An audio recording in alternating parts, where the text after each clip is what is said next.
Hi, I'm Ruth. I'm a rogue. I'm here to talk to you today about long runs. Since tomorrow is the first run of the program, do you have an advice on logistics?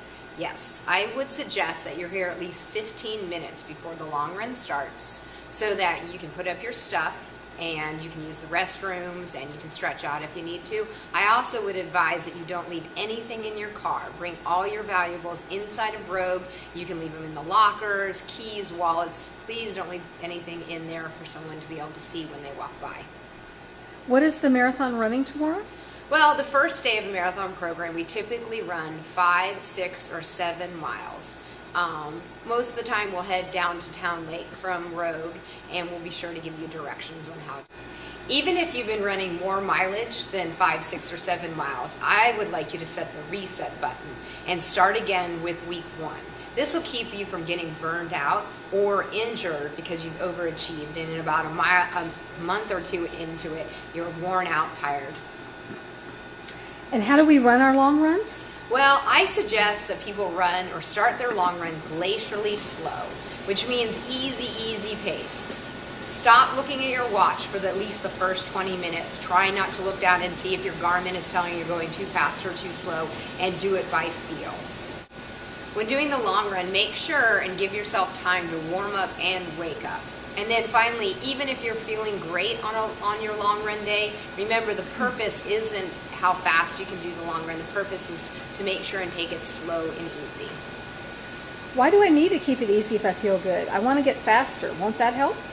Well, I mean, our brains make us think that getting faster, the way you get faster is to go faster. But the purpose of the long run is to build your aerobic base or your stamina.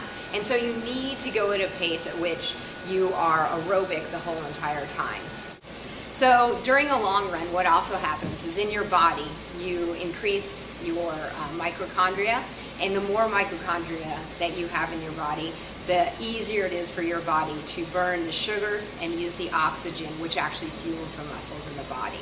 And then the final reason for doing your long run slow and not worrying about the pace at which you're going is that it is going to prepare you to be ready for the tempo runs, the marathon goal pace runs, the hill intervals, and interval workouts that we have later on in the program.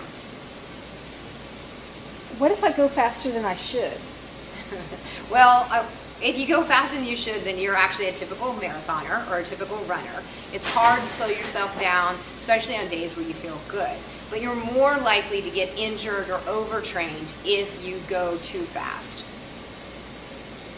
People ask, how fast should I run my long run?